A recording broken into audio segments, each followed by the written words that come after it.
la alcanzan a ver bien? Sí, perfecto. Sí, doc. Sí, se ve súper, gracias. Bueno, en cualquier momento pueden interrumpirme. Voy a tratar de ir pues en el orden que yo consideré que era de lo más relevante y de lo primero que nosotros podemos captar en el estudio de Pentacam, algunas definiciones que son importantes para tener una idea general de cómo funciona y en qué está basado. Y en cada diapositiva pues es información nueva. Entonces, si hay algo en donde a lo mejor no me expliqué bien o es un término a lo mejor que yo se los digo de alguna manera pero que no me doy a explicar correctamente, me pueden detener, me preguntan y ya yo lo resuelvo. La clase pues está enfocada en prácticamente cosas básicas, en generalidades. En algunas cosas sí me voy un poquito más puntual porque creo que es lo más relevante de lo que tenemos que saber. El Pentacam pues, ha vuelto una herramienta universal. Actualmente es un estudio que ya no es tan raro que veamos complementario a sobre todo cálculo de lente o para detección y progresión de queratocono principalmente. Entonces sí tenemos que estar bien familiarizados con este estudio. Déjenme ver cómo puedo...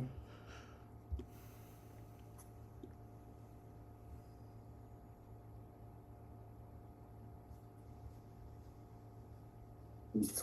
Bueno, pues el título de la presentación le puse Pentacam, fundamentos esenciales, principios ópticos, interpretación elemental de mapas y tamizaje básico para ustedes que se están formando, que todavía no tienen a lo mejor tanto contacto con el estudio, pero que vean físicamente cómo se ve la normalidad.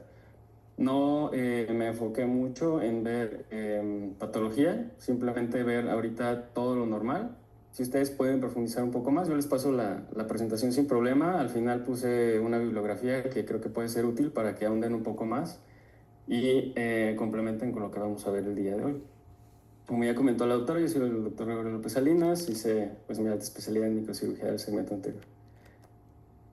Y bueno, en cuanto a los principios de medida del Pentacam, pues debemos de saber que es un estudio que se complementa la topografía con la tomografía, ¿vale? Está basado en radios de curvatura, que va a ser la medición principal de este estudio. La conversión a queratometrías la hace después, con una fórmula que ahorita se las voy a mencionar, pero la toma de la medida en la que le hace inicialmente es con radios de curvatura, que también son valores que vienen en los mapas y ahorita vamos a ver. Y el radio de curvatura lo vamos a tener definido como el radio de la circunferencia que mejor se ajusta a una curvatura de un punto de la córnea. ¿Esto qué quiere decir? Vamos a tener radios de curvatura de esferas muy grandes. Imaginémonos una pelota grande y a su lado una pelota pequeña. Si ponemos una curvatura de la pelota pequeña cerca de la pelota más grande, puede ser que la curvatura de la pelota más pequeña en la de la más grande quepa en un punto y ese sea el radio de curvatura de esa esfera en específico. Entonces, así es más o menos como lo mide. El valor normal va de 7 a 8.5 en radio de curvatura y principalmente este valor en radio nos va a servir para cuando hacemos una evaluación de lente de contacto.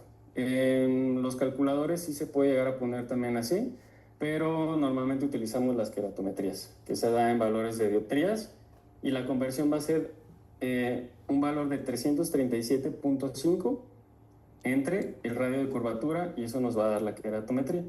Oye, Gregory, perdón. Sí. Perdóname que te interrumpa. No sé si soy solo yo, pero yo solo tengo tu diapositiva del principio. Sí, doctora. Ok, porque aquí perdón. vemos lo de Scheinflug, pero ahorita gracias. estoy como con términos específicos. Perdóname. De cualquier manera, todos esos términos vienen en esta diapositiva también. Súper, gracias. Y ahorita les quiero dar como los términos, después vemos las imágenes y lo complementamos con las imágenes. Disculpa. Pero es bien importante, no se preocupe, doctora. Es bien importante la terminología porque de ahí nos vamos a basar para tomar la interpretación de los estudios. Entonces, un radio de curvatura por ejemplo, si nosotros queremos convertirlo a queratometría, va a ser 337.5 entre el radio de curvatura, y eso nos va a dar las queratometrías. Inversamente, si queremos que el radio de curvatura tenerlo en queratometrías, va a ser 337.5 entre las queratometrías. Y ese va a ser el valor inverso que vamos a tener. Ahora, ¿la tomografía en qué consiste? Pues en una reconstrucción 3D de la córnea y de la cámara anterior, que va a ser principalmente la toma que nos va a poder dar el estudio. Y la topografía, pues, es la representación de la curvatura de la superficie corneal, ¿vale?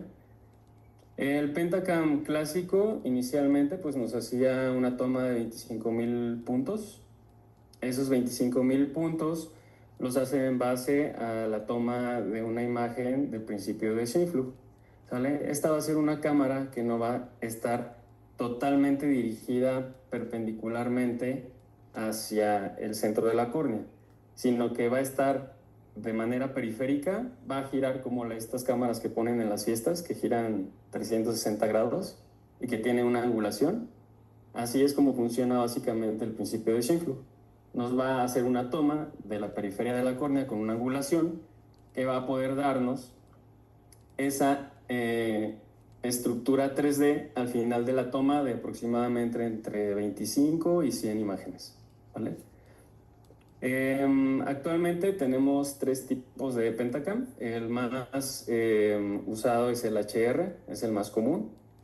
Prácticamente el Pentacam funciona a partir de licencias. Hay que pagar para tener esas licencias, entonces no en todos los centros vamos a tener todos los mapas o todos los estudios. Hay que ver bien en el centro donde nosotros mandemos a hacer nuestro estudio que tengan los mapas que necesitamos para poder solicitarlos o que nos los puedan mandar.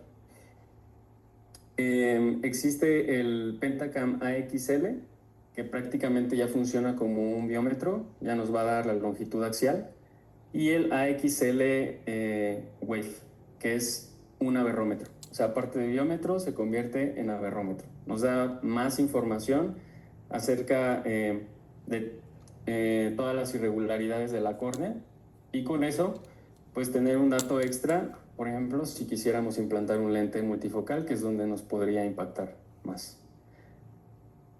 La tecnología, como les comentaba, pues es prácticamente una cámara 360. Esa toma de 360 grados pues evita que la sombra de la nariz nos impacte, y al mismo tiempo forma unas de luz de tipo hendidura con el que hace cortes, así como viene en la imagen. Cada corte nos va a captar cierto número de puntos para obtener al final esos 138,000 puntos que nos da el Pentacam actual.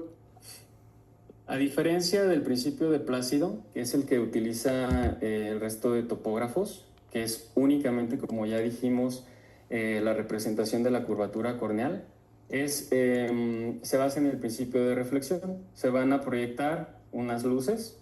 Las luces, como vienen en la imagen de la derecha, pues van a estar dadas por anillos concéntricos que van de la periferia de la córnea al centro. El software del topógrafo lo que va a hacer es captar qué tanto grosor tienen esas líneas, qué tan deformadas están y qué tanto se alejan unas de otras, y a partir de eso nos da un valor en radios de curvatura que posteriormente va a convertir en queratometrías. Es importante también mencionar que, a diferencia del topógrafo al tomógrafo, el tomógrafo sí nos puede llegar a medir directamente la cara posterior de la córnea y nos puede dar un valor más acercado al poder total de la córnea con ese valor extra. El topógrafo no lo puede hacer así, únicamente nos da un valor simulado de un valor de la cara anterior, pero tomando en cuenta como si fuera una córnea normal, una córnea que no toma si está alterada por alguna cirugía refractiva previa, una córnea que no toma si tiene alguna alteración en la cara posterior, como en un queratocono. Entonces, sí nos puede dar una guía, más aparte nuestra valoración clínica, que es bien importante.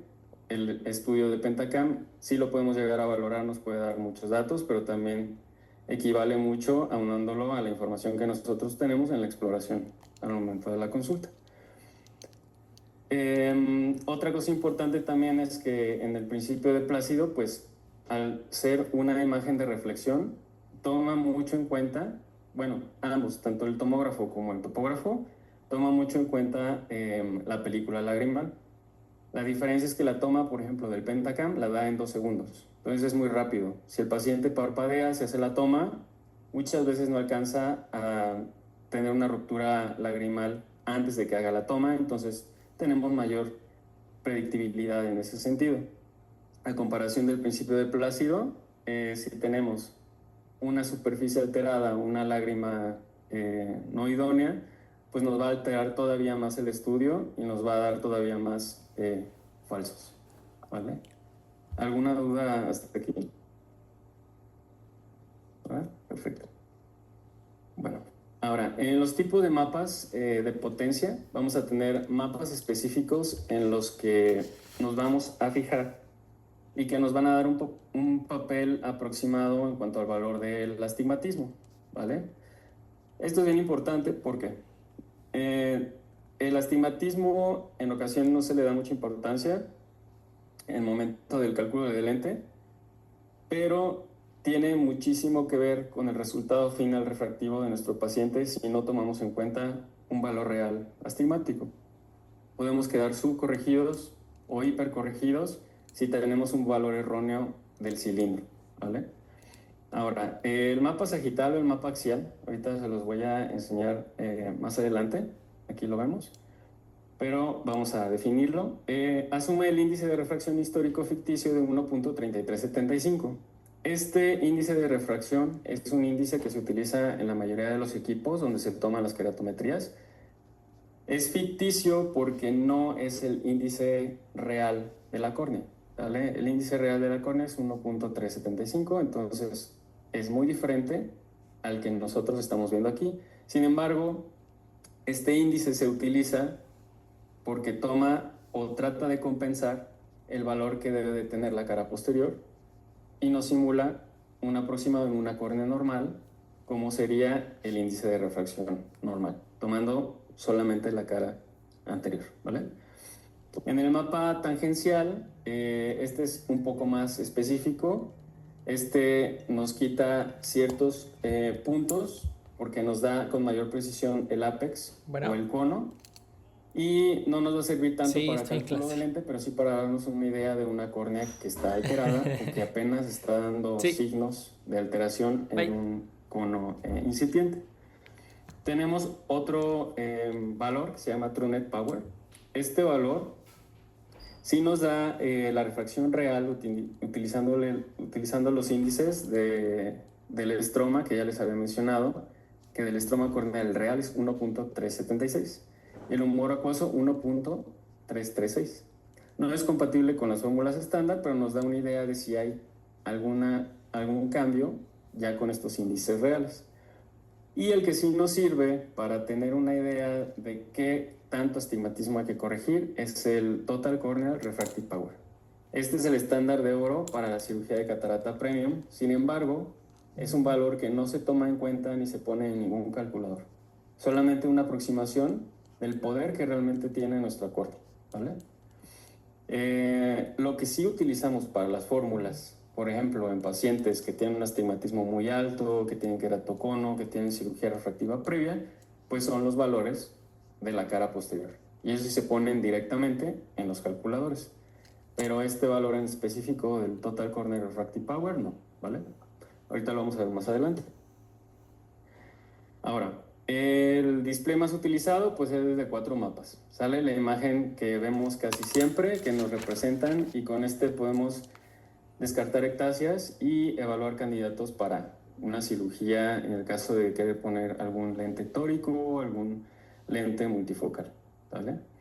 Hay un flujo de Belin de 5 pasos que se toma en cuenta para descartar o para tener puntos iniciales o puntos basales de si tenemos o no frente a nuestros ojos una córnea alterada, ¿vale? Se llama regla de oro de Belin y la curvatura siempre se evalúa al final del proceso, ¿vale? La curvatura, es decir, las queratometrías, no son las que nos van a dar la alteración principal en la córnea, sino las elevaciones. Entonces, nos dice que lo primero que tenemos que evaluar es la elevación posterior. ¿Eso dónde lo vemos? Déjenme ver si puedo utilizar el puntero.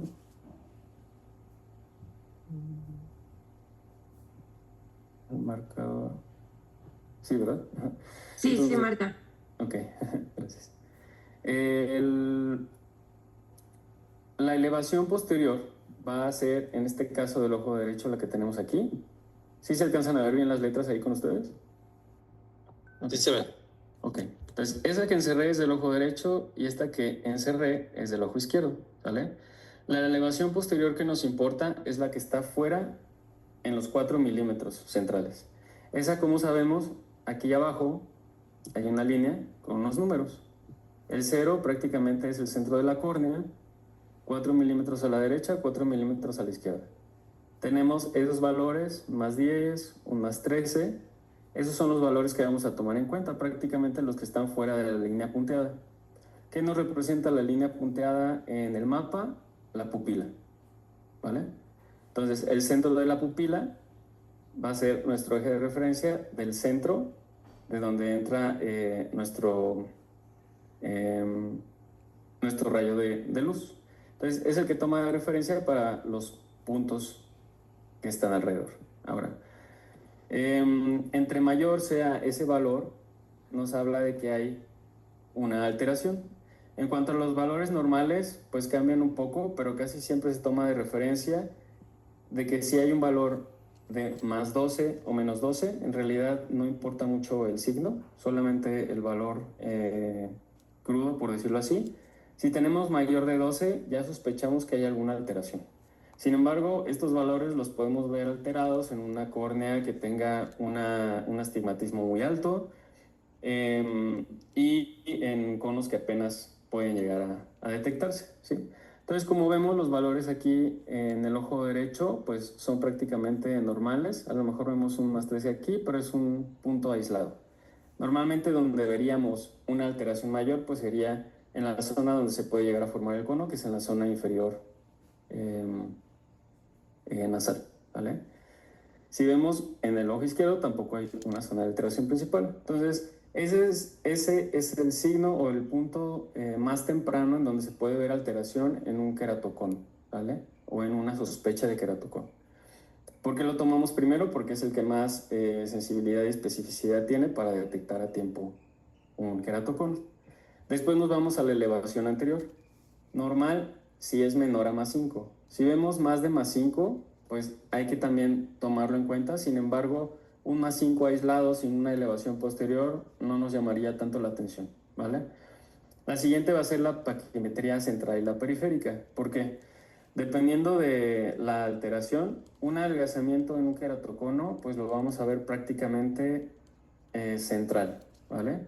Hay ocasiones en las que ya queratoconos avanzados nos pueden dar un patrón de una pelúcida.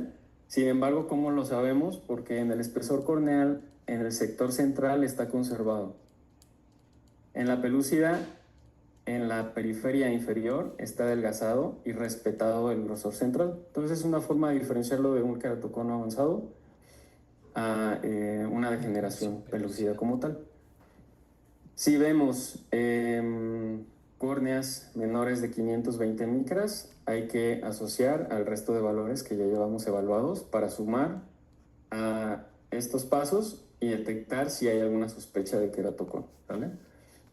Hay una característica también importante, no viene aquí dentro de los pasos, pero hay algo que se llama enantiomorfismo. ¿Eso qué quiere decir? Que haya una simetría de un ojo y otro. Aquí lo podemos ver en nuestro moño, es prácticamente un espejo del ojo derecho al del ojo izquierdo. Se los voy a enseñar encerrándolo aquí. El ojo derecho es prácticamente un espejo del ojo izquierdo, de su moño. Si viéramos una irregularidad entre un ojo y otro, ahí ya también nos da sospecha. Porque sabemos que el queratocono, pues al final es una enfermedad, es primaria, es asimétrica y podemos ver esa diferencia primero en un ojo que verlo al mismo tiempo en los dos. Entonces, esa también es como una llamada de alerta si lo llegamos a notar. Y la curvatura anterior, que es ahora sí la esqueratometría, los valores de 42, 43, 41, ¿en dónde nos vaya a llamar más la atención? Pues cuando tengamos una córnea ya de 47, 48, ahí prácticamente ya nos da también un foco rojo de que esos valores ya son muy altos, de que es una córnea muy curva y que a lo mejor ahí hay algo de alteración y debemos de darle pauta para seguimiento, ¿vale? Normalmente cuando vemos una alteración, pues tratamos de seguirlo. Si son pacientes pubertos jóvenes, pues a los 3-4 meses repetir el estudio. Si hay cambios, pues tomamos las medidas necesarias. Ya en un paciente más grande, 21, 30 años, ya nos esperamos 6 meses para ver si hay progresión. Ya no nos da tanta necesidad de estar haciendo estudios tan seguidos porque la córnea ya no tiene tanta progresión en esas edades. ¿Vale?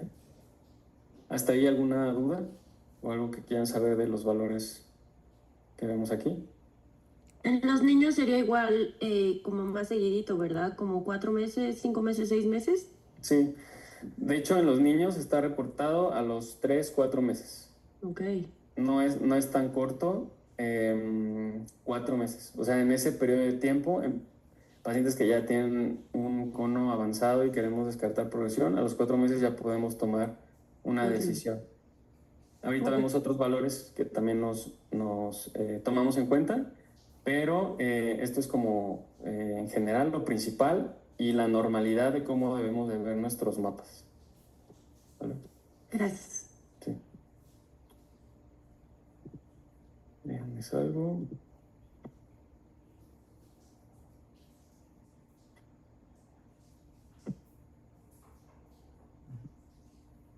Porque tengo que borrar todos los dibujos. Listo.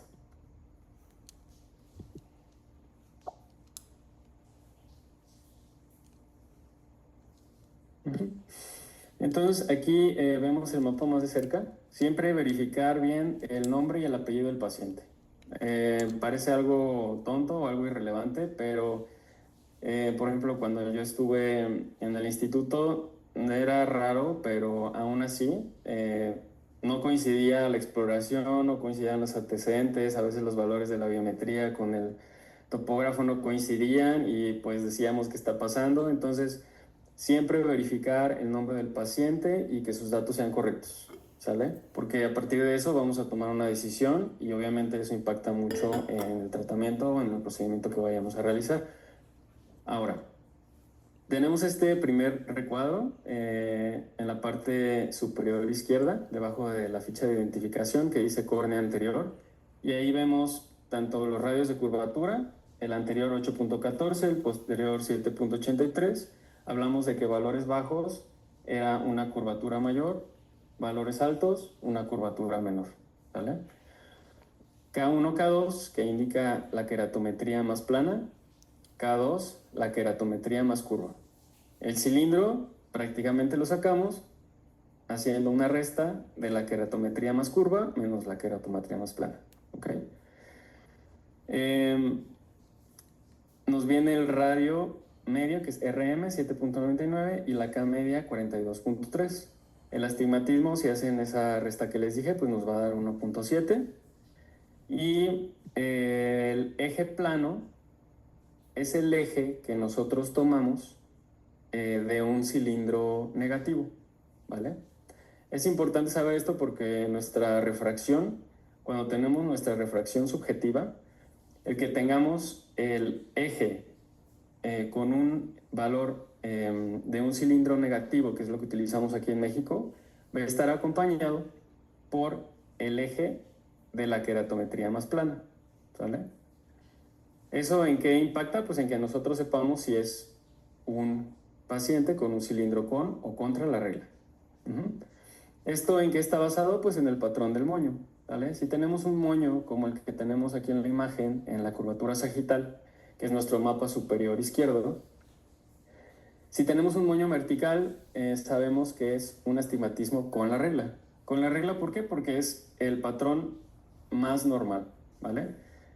Contra la regla veríamos este mismo moño, pero horizontal, ¿ok? Ahora, ¿qué tomamos en cuenta de la forma del moño? Pues que tenga simetría si hacemos una división horizontal, que la misma curvatura o la misma imagen inferior se pueda ver reflejada como el espejo en la superior, ¿vale? Si tenemos una diferencia superior-inferior, pues ahí también tenemos datos a lo mejor de que hay un encorvamiento inferior que se presenta también en los queratoconos, ¿sí? Otra cosa también es que si vemos en los radios centrales, voy a poner de nuevo la...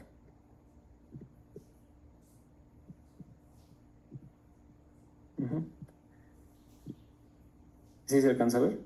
¿Lo estoy dibujando? Ahí vemos una línea vertical, ¿no?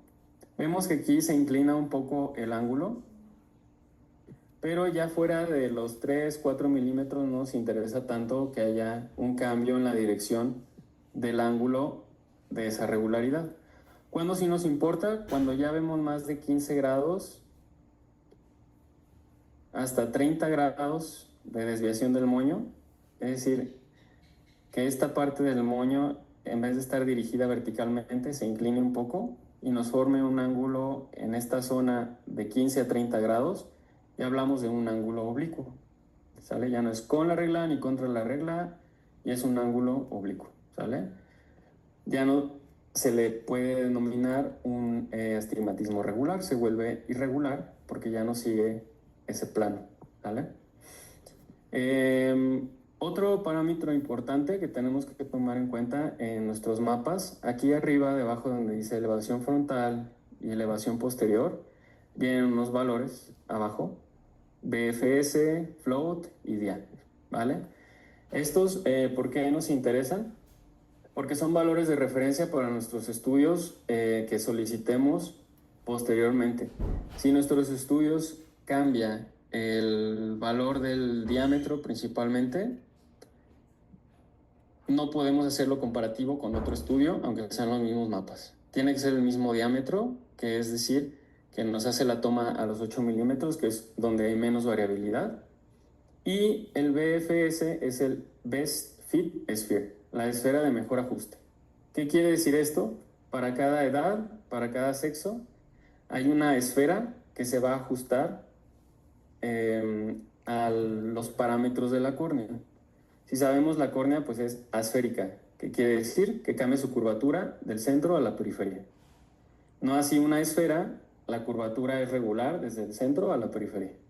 Entonces, es como si pusiéramos la córnea arriba de una esfera y todo el espacio que quede fuera de esa esfera pues nos va a decir o nos va a dar estos puntos de elevación, es decir, si está muy plano, si está muy curvo, ¿vale? El Best Fit Sphere es prácticamente que se ajusta una esfera a cada ojo de acuerdo a la variación de cada córnea. Una córnea puede ser más curva, una córnea puede ser más plana, y de acuerdo a eso se le pone una esfera de mejor ajuste. Literal es una esfera como si se pusiera debajo de la córnea y mide el espacio y las elevaciones entre esas dos curvaturas, ¿vale?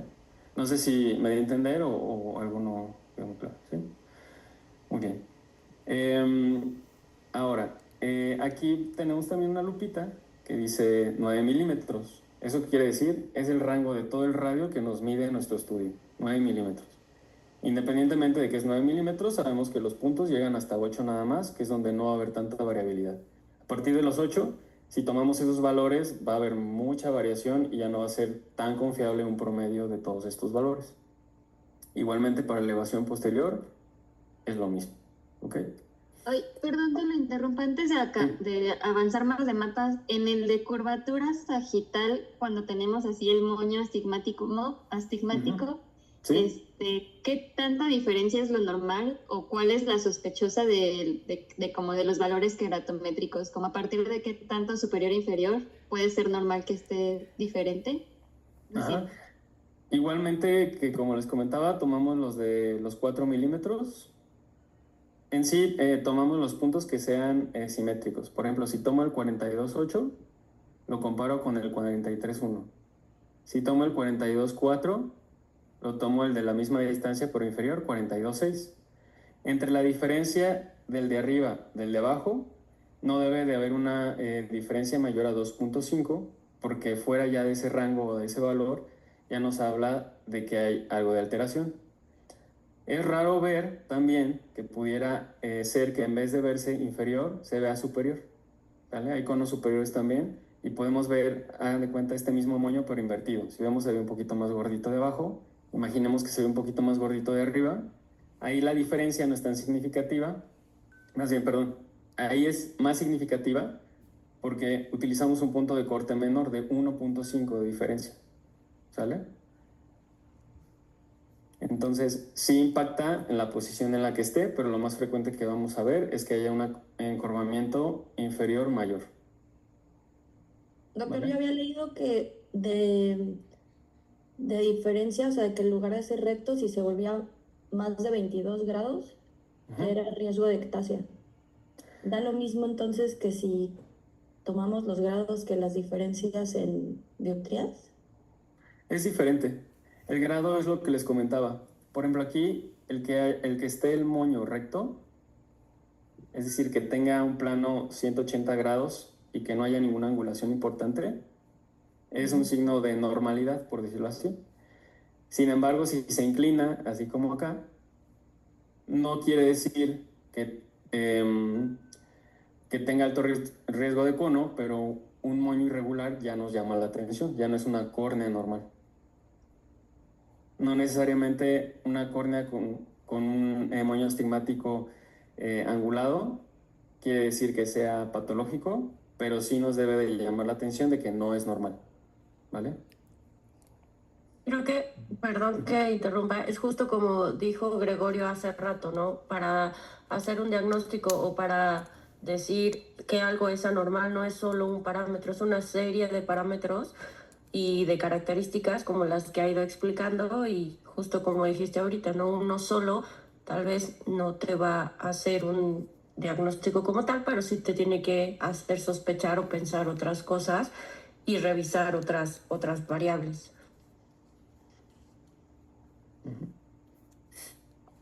Ok. Bueno, de los valores de queratometría y de radios, pues prácticamente la interpretación es igual para la cara posterior. Si vemos los valores de las queratometrías, pues son mucho más bajos. No se compara con las queratometrías posteriores, pues lo que nos ayuda a hacer la diferencia ya en el valor que nos da de la queratometría total corneal al momento de hacer el software, el cálculo. De igual manera nos da el eje de la queratometría más plana, que va a ser la K1. Y con esa tomamos en cuenta también para saber si es con o contra la regla, ¿vale? En la parte inferior, pues ya está la zona de la de la paquimetría. ¿Qué tomamos en cuenta ahí? El centro de la pupila, si vemos, tiene un signo más. Ese lo podemos ver aquí. Entonces, este signo más es el centro de la pupila. ¿Para qué nos va a servir? Para tomar de referencia para los cálculos de los ángulos alfa y el ángulo kappa, que más adelante se los voy a explicar. Y tenemos la posición más fina de la córnea, que es esta. Entre más alejada esté la paquimetría del vértice de la posición más fina, mayor riesgo de sospecha de ectasia, ¿sale? Entonces, otro punto a tomar en cuenta. La posición más fina, ya hemos quedado debajo de 525, sospechamos, sin embargo puede ser hasta 475, podemos ver una córnea normal sin necesidad de que sea un cono, ¿vale? Un valor aislado de paquimetría no nos dice jamás si el paciente tiene cono o no. Ya si es una córnea muy delgada, obviamente sí, pero todavía 475 podemos verlo en córneas normales que no tengan una alteración para ectasia. Entonces ahí es cuando se toman todos los demás valores de los que ya hemos hablado. Aquí nos dice un valor de X y un valor de Y en milímetros, que quiere decir qué tan desplazado está el punto del centro de la pupila y de la posición más fina. ¿Sale? Positivo hacia la derecha, negativo hacia inferior, como un plano cartesiano, ¿vale? Y ya en la parte de abajo, pues prácticamente nos da los datos de nuestra cámara anterior, del resto de las estructuras. El volumen de la córnea, el white to white de la córnea, que es el blanco blanco, el volumen de la cámara, el ángulo camerular, la profundidad de la cámara y el diámetro pupilar. Este diámetro pupilar lo podemos llegar a tomar de referencia, pero no siempre es el mejor valor para nosotros decidir, por ejemplo, en el caso de un lente multifocal, porque no es un diámetro pupilar dinámico, ¿sale? Es un diámetro pupilar que hace la toma mientras está alumbrando la luz del haz de luz de hendidura, el equipo. Entonces, prácticamente es como si fuera fotópico, pero no necesariamente es el mejor valor a tomar en cuenta. Sí nos da una idea general, promedio, pero no para tomar el valor de la pupila en una condición mesópica, por ejemplo. El valor de la PIO, aquí podemos poner nosotros dependiendo del grosor de la córnea. Sabemos que la paquimetría nos puede ayudar a saber si hay una subestimación o una infraestimación de la toma de la presión intraocular. Córneas gruesas arriba de 575 ya nos impactan un poquito en la presión y hay que pensar en una sobreestimación de la presión. Córneas muy delgadas, debajo de 500, pues una infraestimación de la PIO, ¿vale? Eso también nos lo puede dar el Pentacam, también lo podemos poner ahí como un dato. Si es un paciente, por ejemplo, que tiene glaucoma, pues también se puede asociar y se puede poner ese valor para la lectura del mismo estudio. Entonces vamos a pasar al siguiente.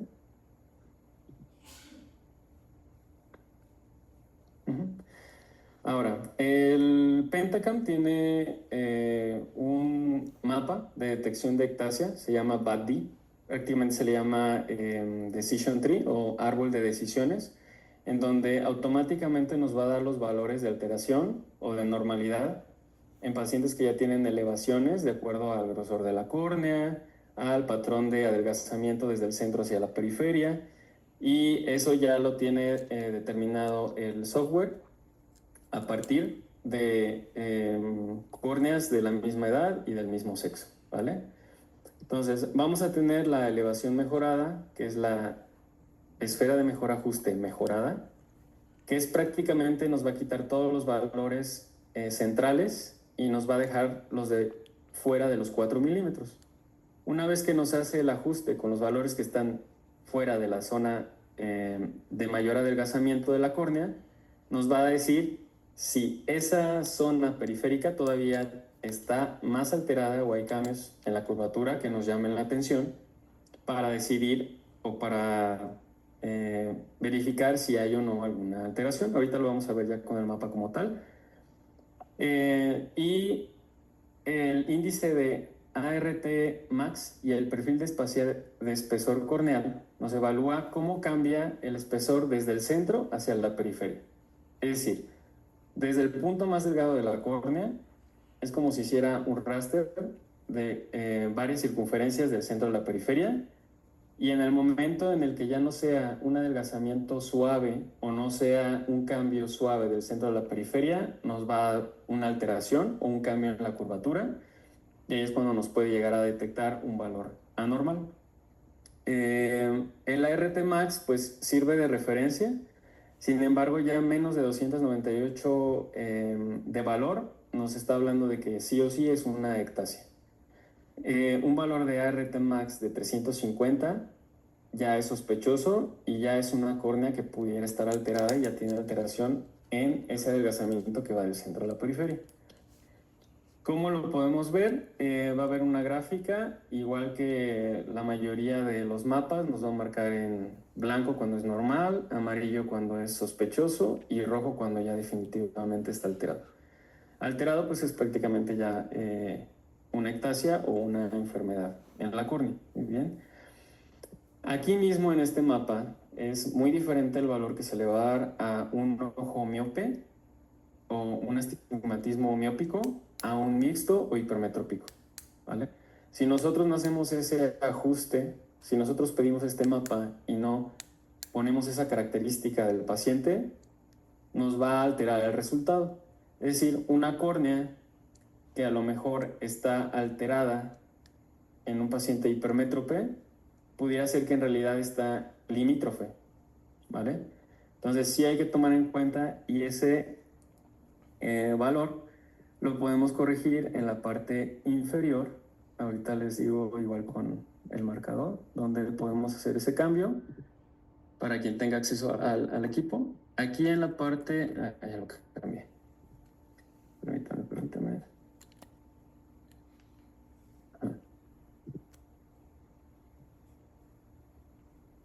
En esta parte inferior derecha, si vemos, nos pone cilindro hipermetrópico o mixto y miope o emétrope, ¿no? Si nosotros no hacemos el cambio de miope a hipermétrope en caso de que el paciente sea hipermétrope, podemos estar mal clasificando un hipermétrope como ya un paciente con una ectasia, cuando en realidad todavía no entra dentro de esos parámetros. Entonces sí hay que hacer ese ajuste en este mapa en específico para que nos dé ese valor real. Muy bien. Entonces vemos aquí arriba, nos da el mapa de elevación frontal, que es el que estábamos viendo en el de los 4 mapas refractivos, tanto de la elevación anterior como de la elevación posterior. Enseguida nos da la esfera de mejor ajuste mejorada, que quiere decir que quitamos los 4 milímetros centrales y nos quedamos con el resto. Y a partir de eso hace el nuevo ajuste de los valores y ya la diferencia de esos dos mapas va a ser el de diferencia que dice aquí frontal y el de diferencia posterior. Si vemos, es totalmente normal. ¿Por qué? Porque nos marca todo en verde. Cuando ya hay una alteración o una sospecha, nos va a marcar un círculo central amarillo o rojo. Ya siendo esos valores amarillo o rojo, pues nos habla de que hay sospecha, ¿sale? Es un paciente que debemos de seguir, es un paciente que tiene contraindicada una cirugía refractiva, porque lo más probable es que si nosotros hacemos una cirugía va a progresar. Si es que no tenemos un cono como tal bien documentado por el resto de los valores que tomamos en cuenta, ¿vale? Igual tenemos nuestra ficha de identificación aquí arriba y en los valores siguientes tenemos igual nuestra queratometría más plana, la más curva y la media, ¿vale? El eje de la más plana. Y otra cosa que se me olvidó mencionarles al inicio, vamos a tener este valor que se llama QS. QS es qué tan confiable es el estudio. Siempre que tengamos el valor de QS en OK, sabemos que es un estudio bien tomado, es un estudio en el que podemos confiar y en el que tiene repetibilidad. Si vemos que tiene alguna alerta, tenemos que hacer atención a esa alerta e irnos con cuidado para la interpretación del estudio. Puede ser que el paciente haya tenido una toma por descentramiento porque movió el ojo. Puede ser que el paciente haya parpadeado justo cuando se hizo la toma. Entonces ahí nos aparece parpadeo o interferencia o mala toma. Entonces un estudio que no es confiable pues no puede ser repetible y no podemos compararlo con otro estudio. Aquí abajo en posición de menor paquimetría pues es la paquimetría más fina. Y la distancia vértice es la distancia de la zona central, o más bien la zona más delgada, hacia donde está el punto de mayor elevación. Aquí en los puntos de elevación frontal y elevación posterior también nos puede aparecer como semáforo, sale amarillo o rojo. ¿Qué quiere decir? Que los valores de la elevación están fuera de los rangos normales. Aquí no tenemos un valor definido, se ajusta de acuerdo al tipo de córnea, ¿vale? Y lo más importante de este mapa, los índices de progresión, ¿vale? En específico, el ART Max, que es este de aquí. A este le debemos de poner atención porque ya vimos, debajo de 268 es prácticamente una córnea ectásica. 502 es una córnea normal. Si viéramos aquí un valor de 350, pues ya nos llama la atención, porque ya es una córnea que no está siguiendo un patrón. Por ejemplo, aquí en la curva vemos que es regular, sigue la línea punteada central, nunca tiene un descenso importante o brusco, en donde nosotros podamos sospechar que hay una córnea delgada central y de repente se vuelve muy gruesa, ¿no? que es lo que sucede en un patrón de cono. Les voy a hacer aquí la imagen, por ejemplo, viene la curva. Normalmente la caída o el descenso más importante en los conos, si lo vemos antes de los 6 milímetros, si vemos una curva que cae aquí, prácticamente estamos hablando de una córnea que tiene un adelgazamiento anormal, ¿vale? Entonces, este patrón, mientras siga la línea punteada, lo tomamos con normal. Si vemos hay una caída a los 8 milímetros, pero ya no es relevante. Si cae antes de los 6 milímetros o a los 6 milímetros, pues ya nos llama la atención. Y aquí abajo son como las ramas del árbol de decisión que les comentaba, ¿no? Entonces, DF nos habla de la elevación frontal, DB nos habla de la elevación posterior, DP nos habla de el índice paquimétrico, DT nos habla de el grosor más fino, y el DA nos habla de los valores queratométricos. Hace una suma y nos da el valor de D, que es el otro valor importante de este mapa, que es prácticamente el que nos va a decir si hay una alteración de sospecha o hay una alteración de una muy posible ectasia, que es cuando está en valor de 2.6 o más. 1.6 sospechoso, menos de 1.6 prácticamente es normal. ¿Con este mapa alguna duda? Doctor, buenas noches. Una pregunta. Sí, Carlos. ¿Es posible? ¿Cómo está, doctor? Un gusto verlo. ¿Cómo estamos? Doctor, Bien, ¿es posible encontrar modificaciones en el índice PAD sin observar modificaciones ni en la curvatura anterior, ni en la curvatura posterior, ni en las elevaciones, ni anterior, ni posterior, ni en el espesor corneal? Pero aún así, a pesar de no tener esas modificaciones, encontrar una modificación del índice PAD. Sí, porque lo hace en base a una vez retirados los puntos centrales y porque lo hace en base al perfil paquimétrico de grosor corneal. Okay. Y como se ajusta a la esfera de esa córnea en específico, sí nos puede dar alterado un D que no vimos en ninguno de los otros valores, a lo mejor del 4 mapas. Nuestros 4 mapas pueden estar dentro de valores normales, pero el D nos puede salir alterado porque nos toma el perfil espacial desde el centro hacia la periferia del grosor, más aparte la alteración ya sin los puntos centrales de la córnea. Y a partir de eso hace su cálculo y es como nos da este valor. O sea, no es al azar y no es que a lo mejor haya sido una mala toma o que a lo mejor sea una variabilidad, no. Es de acuerdo a los promedios que ya tiene de esa córnea, el ajuste ya quitando los puntos centrales y tomando el perfil de grosor. O sea, a este mapa sí hay que tomarle mucha importancia para la toma de decisión de seguimiento de un paciente con sospecha de queratocono, o que es la primera vez que vemos, y en un paciente que se esté planeando cirugía refractiva. Si nosotros dejamos pasar ese valor de D o ese RT max anormal, pudiéramos llegar a provocar una ectasia en un paciente que aparentemente tenía todo normal y a lo mejor tuvo mucho adelgazamiento y ya tenía esos cambios y no los tomamos en cuenta.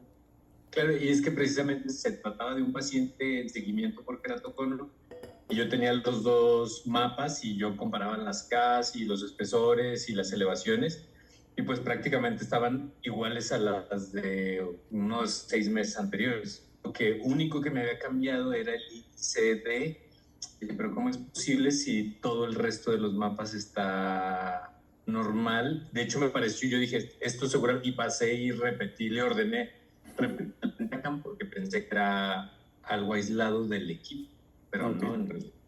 No, es una toma real y es una toma promedio de ya córneas, de esferas ajustadas específicamente para ese tipo de córnea, para el tipo de queratometrías y para el tipo de espesor que tiene.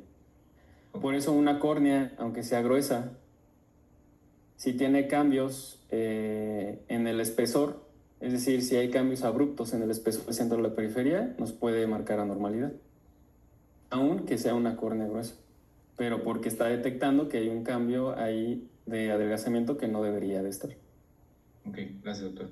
Justo eso te iba a preguntar. O sea, que más bien también podría aplicarse al revés, ¿no? O sea, que estar en seguimiento, que aunque aparentemente lo demás está bien, pero ya estos cambios detectados con estos índices, pues ya justo, aunque es una corne normal en este momento, pues tal vez no la toques porque, como bien dijiste, tal vez podemos adelantar o provocar una ectasia que no había antes y puede ser o aparentar una córnea normal, pero ya estos cambios hablarte de que pues hay algo ahí, no sé, incipiente, guardado, dormido, no sé cómo. Sí, sí, así es. Ujú. Bueno, voy a borrar. Ujú.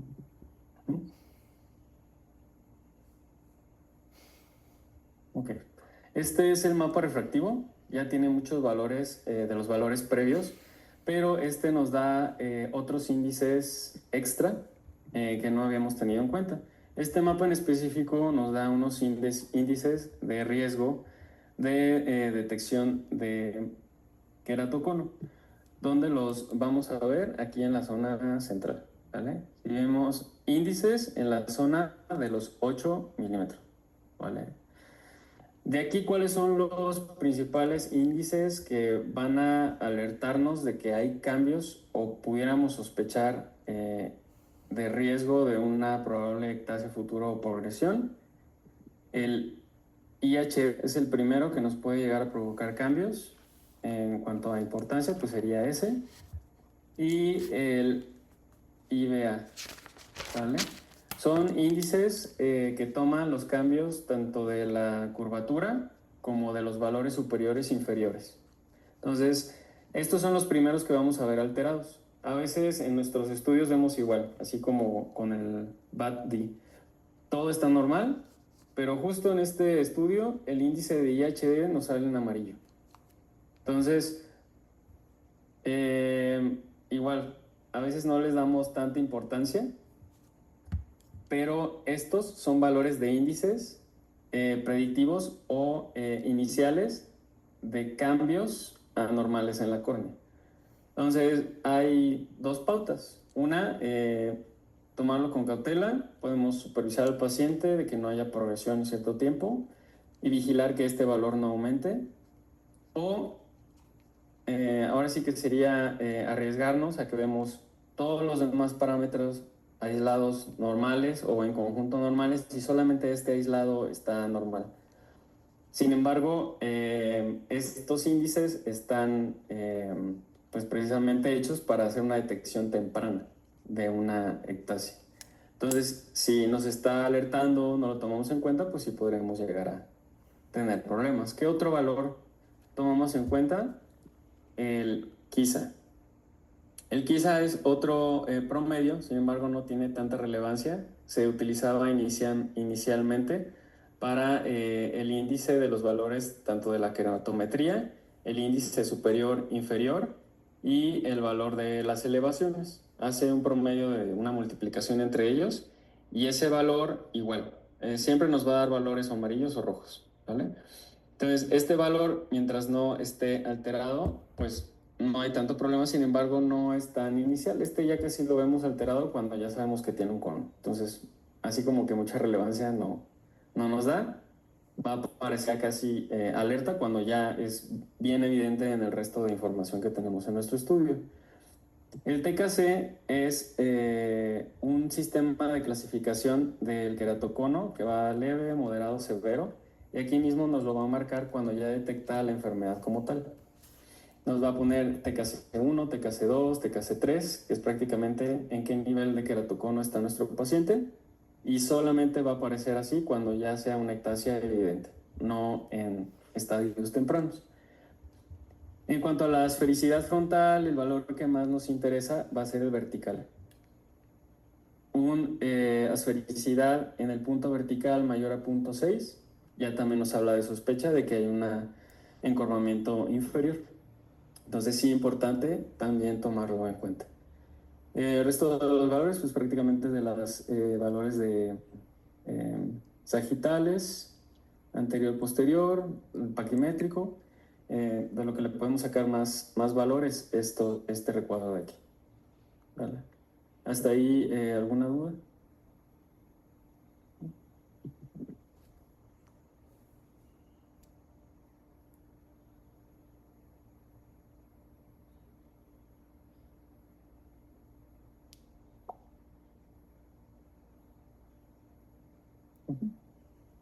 Ahora, otro punto importante pues es el tamizaje para nuestro cálculo de lente. ¿Qué valores son importantes a tomar en cuenta? Principalmente para saber que no estamos frente a un paciente que vaya a tener muy mala calidad óptica después de su tratamiento de recambio de lente o tal cual quitar ya la catarata, pues las aberraciones corneales totales. Esas son tomadas la mayoría de las veces a los 4 milímetros y el valor óptimo tiene que ser menor de 0.3. Arriba de este valor se vuelve ya un paciente que tiene riesgo de tener muchos síntomas posterior a una cirugía con un lente difractivo o con anillos, ¿vale? Puede tener mayor riesgo de disfotopsias, de halos, peor calidad visual. Entonces siempre tomar en cuenta ese valor. Ahorita les voy a decir en qué mapa está y de dónde lo deben de tomar. La aberración esférica va a ser la aberración más importante a tomar en cuenta para la selección de lentes premium. ¿Por qué? Porque es la aberración que se va a encontrar en la parte central de la córnea. Entonces, un valor de aberración esférica, aquí nos pone que valor óptimo pues es 0.1. Sin embargo, está aceptado como normal de menos 0.27 como un valor positivo y un valor normal de la córnea a los 6 milímetros, ¿sale?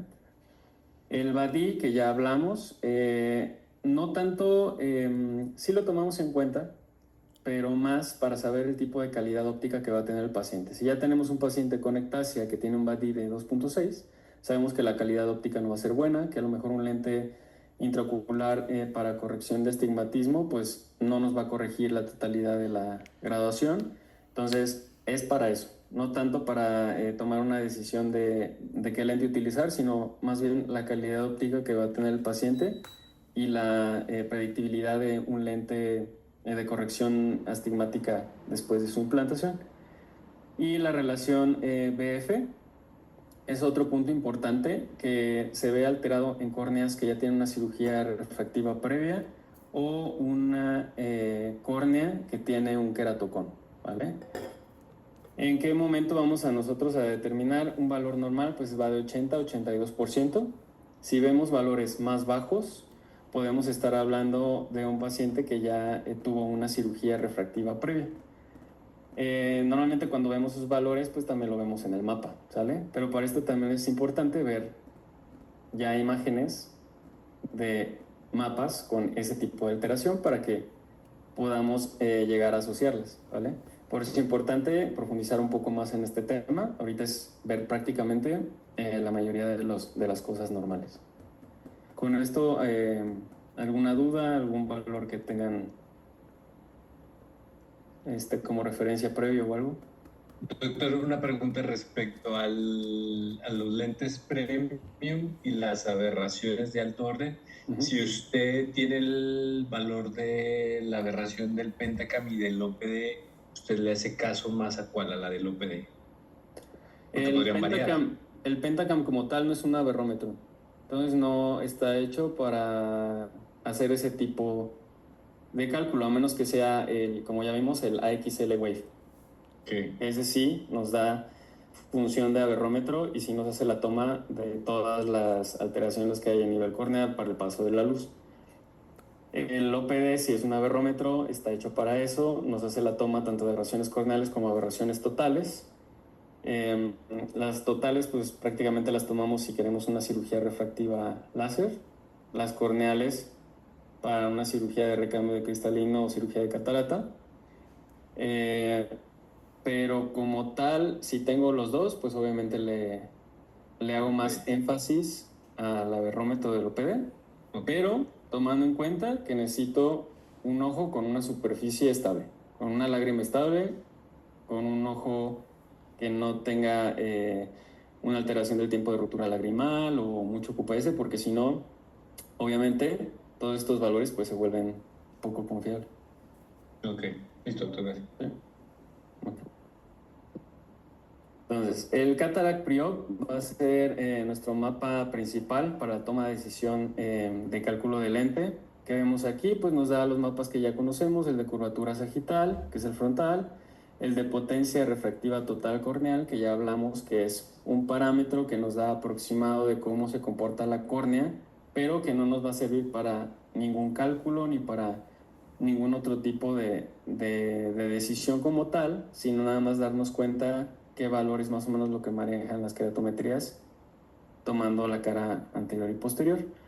Donde sí nos ayuda y nos impacta para la toma de decisión del cálculo de lente, el TCRP, ¿vale? Dijimos que no podemos utilizarlo para ningún calculador, sin embargo nos da una idea de qué tanto compensa la cara posterior al valor simulado, que es el SIMK.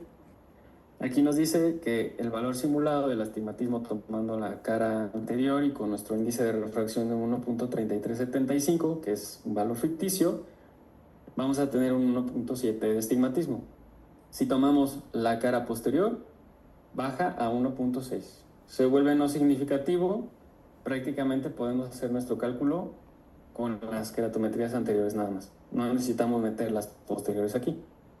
Si viéramos un cambio de cilindro de 0.4, 0.5, ahí sí llega a tener un impacto en la keratometría total, y ahí sí necesitaríamos utilizar calculadores que nos hagan la toma de la cara posterior y meterle los valores de, que viene en nuestro display de 4 mapas, ¿vale? La cara posterior, esos valores van en el calculador. Estos valores de TCRP no van en ningún lado. Es simplemente darnos una idea del valor total tomando ya la cara posterior, que sí nos mide el Pentacam, ¿ok? Cuerda alfa y cuerda mu, muy importante tomarlos en cuenta en la decisión sobre todo de lentes multifocales. Cuerda mu, también llamada ángulo capa, sin embargo con los equipos actuales pues no es posible medir un ángulo, entonces se miden distancias. Entonces cuerda quiere decir distancia entre un punto y otro. ¿Qué nos va a medir o cuál es la diferencia entre la cuerda alfa y la cuerda mu o cuerda capa? La cuerda alfa pues va del centro visual de la córnea al centro del eje visual, es decir, el eje visual al eje corneal.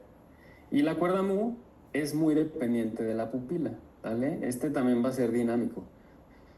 La cuerda mu sí tiene una variación en pupilas pequeñas y pupilas grandes. Entre mayor tamaño tenga la pupila, mayor ángulo o mayor valor de cuerda mu vamos a tener. Entonces ahí sí es dependiente. El aberrómetro del OPD precisamente nos hace la medición en condiciones fotópicas y mesópicas, y tenemos que ver que en esas condiciones sea un valor bajo, ¿vale? Bajo, tomamos en cuenta el rango tanto para alfa y capa de 0.5. Un ángulo capa mayor de 0.6, 0.65, nos arriesgamos a que el paciente tenga disfotopsias, halos, menor calidad visual por ese descentramiento que puede haber por la caída del punto central del eje visual. Otro valor importante, aquí nos, como decíamos, las aberraciones de alto orden a los 4 milímetros, 0.3. Debajo de 0.3, no. La aberración corneal, la aberración esférica corneal se expresa como Z40, es la aberración esférica, y es aquí tenemos un valor de 0.1, también valor positivo de 0.27 normal. Sin embargo, se considera dentro de parámetros normales desde 0.3 negativo hasta 0.3 positivo.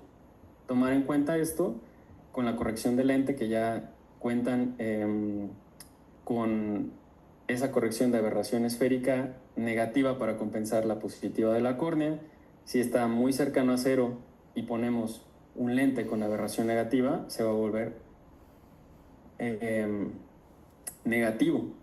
Entonces, eso nos va a afectar mucho para la calidad visual que va a tener el paciente, ¿vale? Estos ya son términos un poquito más avanzados. Sí hay que estudiarlos para tratar de entender un poco más, pero son valores específicos que sí deben de tomar en cuenta y apoyarse para la toma de decisión de un lente multifocal principalmente. Hablábamos del índice anterior-posterior, aquí vemos el porcentaje, 82% es normal, hablamos de que 80 a 82 es normal. Ver un porcentaje más bajo nos habla de una córnea tocada, una córnea alterada o un paciente con un queratocono alto. En los queratoconos podemos ver porcentajes muy altos o muy bajos.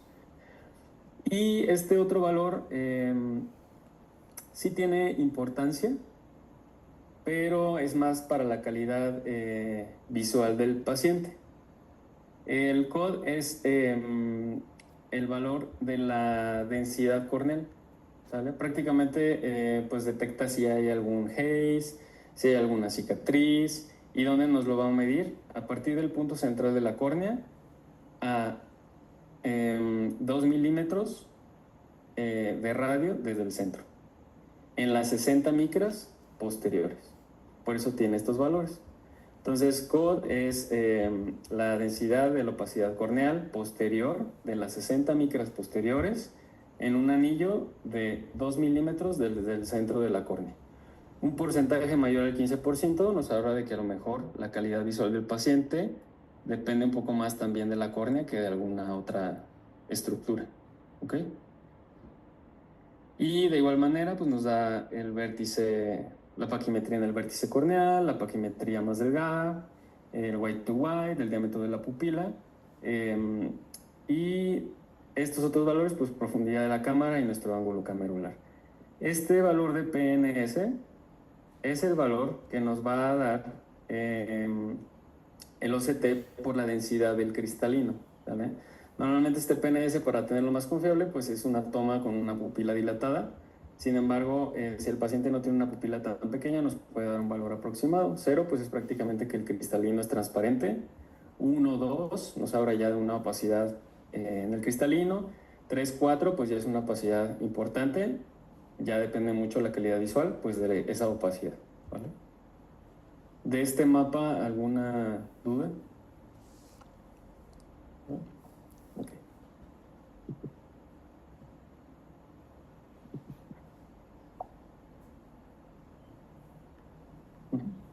Y creo que ya esta es la última, el último mapa. Este mapa se llama distribución de potencias. Nos maneja una tabla que va desde el radio de 1 milímetro hasta el radio de 8 milímetros, desde el centro a la periferia. ¿Y qué nos va a decir? Precisamente eso. ¿Cómo va la potencia o la distribución de la potencia corneal desde el centro hacia la periferia?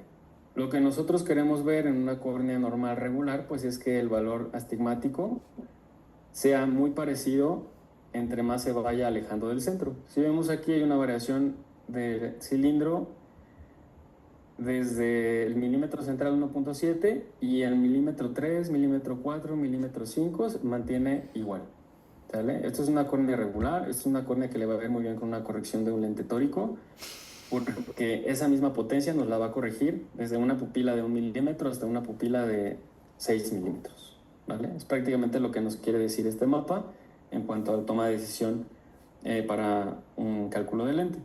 Y que vemos aquí abajo, en donde dice distribución de curvatura sagitaria en la gráfica azul, pues prácticamente si está en una configuración de triángulo o puntiagudo, nos quiere decir que está muy parecido el valor de la potencia del centro a la periferia. Si está muy desplazado hacia la izquierda, quiere decir que tenemos una córnea muy plana. Si está muy desplazado a la derecha, quiere decir que tenemos una córnea muy curva. Lo que nos va a dar el patrón en pico es que tenga estos patrones que no tenga tantos cambios en el cilindro desde el centro a la periferia. No sé si eso quedó claro o los confundí. ¿Sí?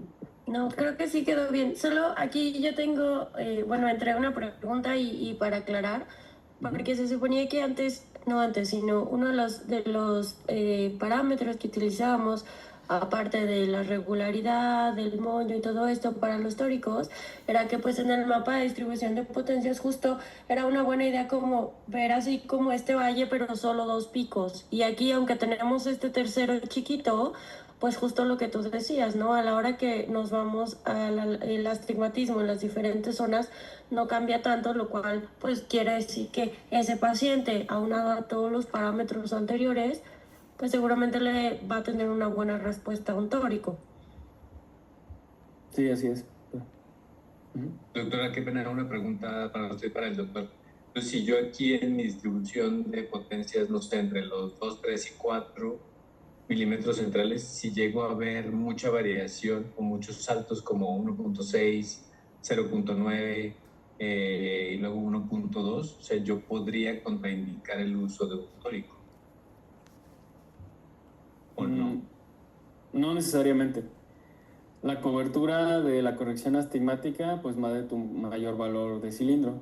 Si, por ejemplo, tú quieres corregir un cilindro de 1.5, aunque tú tengas una variabilidad de la córnea en algún punto o en algún radio diferente, a lo mejor esa zona te la va a hipercorregir.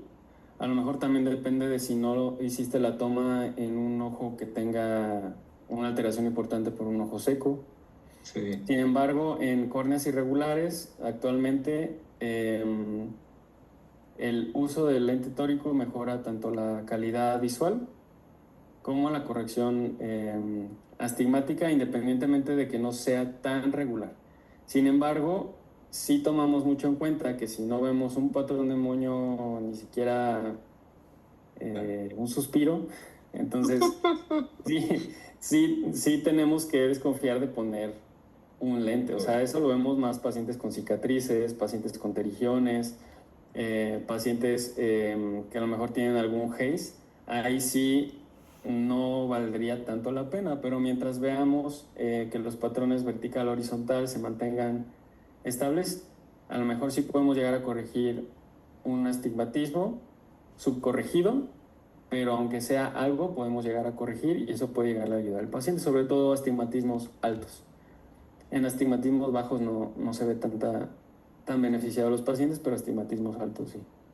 Okay. Y creo que también dijiste algo súper importante, que antes estaba como totalmente contraindicado poner un tórico en astigmatismos que no fueran simétricos o regulares o que no cumplieran esto casi en toda la córnea. Pero así como dijiste, un suspiro, o sea, en los 4 milímetros algo se tiene que parecer, ¿no? A un astigmatismo simétrico regular. Y entonces sí, porque justo pues eso, ya podemos poner tóricos en otro tipo de lentes en donde a lo mejor, como dijo Carlos, la distribución de potencias, ya que se va a la periferia, sí se nos sale de rango y cambia más, pero si los 4 milímetros centrales se ven bien, pues justo como dijiste, estamos viendo que sí nos dan buenos resultados en astigmatismos altos. O sea, en astigmatismos pequeños ni para qué meternos en problemas en eso si vamos a tener otras cosas. Así es. De hecho, ese ajuste, por ejemplo, sobre todo en queratotomías radiadas, se puede hacer un ajuste aquí en la parte del recuadro central, en la parte de abajo donde dice diámetro de zona, que es donde se hace la medición de estos valores de cálculo de potencia en la zona actual. Zona actual pues es 4 milímetros. En las radiadas lo podemos reducir a 3 milímetros para tener un valor más confiable del poder en la zona donde no fue tocada por esas radiadas. Entonces ahí sí podemos hacer ese ajuste y nos da una queratometría media, por ejemplo, donde sí en ocasiones queremos corregir el cilindro en una queratotomía radiada, a lo mejor en el Pentacam nos da un moño perfecto, pero no es tan confiable en ocasiones, o al paciente a lo mejor no le queremos colocar un tórico por el riesgo de hiper o hipocorrección. Entonces, basándonos en la queratometría media de los 3 milímetros, tenemos un valor más acercado del resultado refractivo que queremos. No irnos a los 4, donde a lo mejor la radiada toca todavía la córnea y tenemos más variabilidad de las queratometrías. Y bueno, este es el mapa de aberrometría. Aquí vemos, pues prácticamente en este mapa están señalados, si vemos, está desde orden 0, 1, 2. Cuando nos impacta a partir del orden 3 hacia abajo.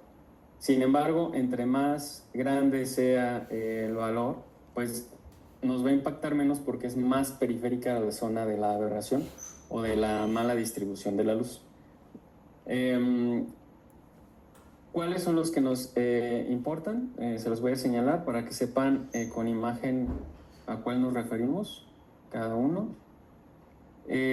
Nuestra aberración esférica, como ya habíamos visto, pues se manifiesta como Z40, que es de cuarto orden, y va a ser de la zona central. Si vemos es punto 1, que es lo que ya habíamos visto, de aberración esférica de valor positivo, punto 1, esta va a ser nuestra aberración esférica. Ahora, coma, hay coma vertical y coma horizontal, ¿vale? ¿Dónde vamos a ver más el coma vertical? Pues en pacientes que tengan a lo mejor un encorvamiento inferior, ahí ya se va a ver más elevado. Elevado lo tomamos a partir de punto 3. Entonces, punto 3 no nos da tampoco un diagnóstico de cono, pero nos dice que hay una diferencia superior o inferior en cuanto al encorvamiento importante. Y otro valor que tomamos en cuenta es el trifoid, de aquí, ¿vale? Lo podemos llegar a ver también aunado al aumento de la aberración de coma, pero en menor cantidad. Es más periférica esa aberración y no nos va a impactar tanto en la calidad visual del paciente. Lo más importante es la aberración esférica y el coma, ¿vale? Una córnea normal prácticamente se vería plana, más o menos como esta. Es de la misma paciente, nada más que aquí esta que les circula es el total de aberraciones. Si vemos el de acá arriba, este es el de alto orden. Tiene un patrón diferente. Los colores verdes nos hablan de la normalidad, los colores rojos nos hablan de valores fuera de lo normal, ¿vale? Pero esos valores son principalmente. Y mientras no estén por arriba de punto 3, se pueden considerar como dentro de parámetros normales y que no tienen un impacto importante en la calidad visual del paciente. ¿Aquí alguna duda? No.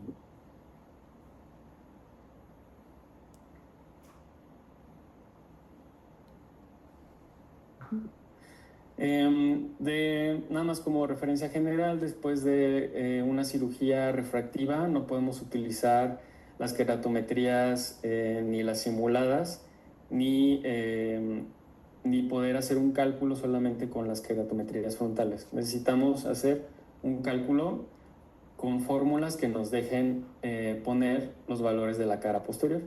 ¿Cuáles son los más utilizados? Pues Barrett-Truquet nos permite poner las queratometrías de la cara anterior, las queratometrías de la cara posterior y con eso hacer un estimado del valor del lente que vamos a necesitar y haciendo un ajuste en el cilindro, porque ya no podemos utilizar ese mismo valor de 1.3375 que utilizamos para córneas normales.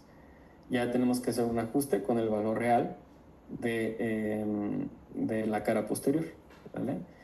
El uso del TSRP evita depender de esas relaciones en donde nosotros asumimos que es el mismo valor y nos va a medir el total ya con la cara posterior. Como dijimos, esa no se usa en ningún calculador, pero nos da una idea de qué tanto cambio o de qué tanto astigmatismo hay de diferencia del simulado al real.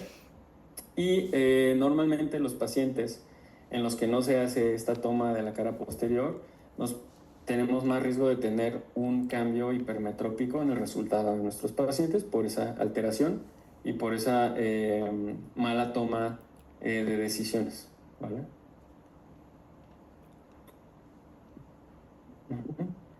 Prácticamente pues es todo. Las perlas que hay que llevarnos, que son las más importantes, pues que la elevación posterior es prioritaria. Si queremos detectar tempranamente una ectasia, no nos podemos ir ya con una topografía. Únicamente necesitamos que tenga el valor de la cara posterior y siempre pues estar pendientes de nuestro umbral que vamos a tomar como más 12. Olvidar la queratometría estándar. Si sabemos que un paciente tuvo una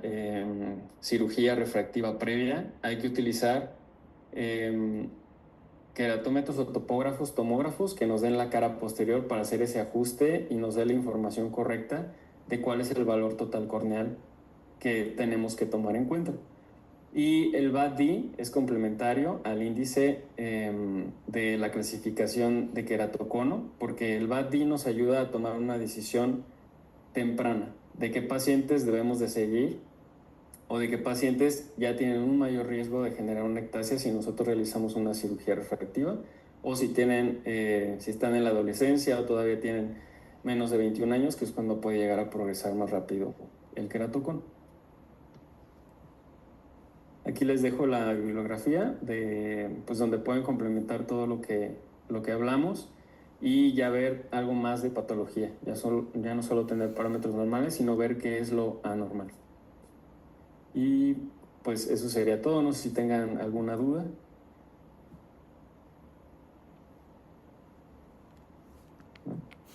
¿Nadie tiene ninguna pregunta? Muchas gracias, de verdad, o sea, fue un súper resumen, sinceramente, gracias, porque así como les puso en la bibliografía todo lo que él les pasó y todo lo que subrayó en morado, es realmente el fruto de años y años de estudio y de práctica, y que créanme que leyó miles y millones de Pentacam, se hizo, entonces pues si hay alguien experto en esto es Gregory. Muchas gracias de verdad, y pues por resumirlo y hacerlo tan accesible a todos nosotros. Sí, no, a ustedes gracias. Espero que sí haya quedado claro, por lo menos que hayan tenido como idea general de qué es en lo que se deben de fijar en los mapas, los valores de relevancia, qué significa cada uno. En caso de que siga quedando duda, pues siempre investigar, ¿no? A veces nos quedamos con los valores que nosotros percibimos o que sabemos que podemos identificar rápidamente y dejamos de un lado el resto y no los tomamos en cuenta. Y en realidad en ocasiones son valores que también son importantes. Entonces, pues nada más eso. Creo que leyéndolo queda todavía más claro después de haber tenido las imágenes. Yo les mando la bibliografía, ojalá, y en la diapositiva, ojalá les sirva también para que complementen. Y pues gracias por su tiempo. Pues gracias Gregory, de verdad, y pues bueno, nos vemos mañana entonces para los demás, y descansen. Gracias a todos. Muchas gracias. Gracias. Gracias, hasta luego. Gracias, doctor. Por nada.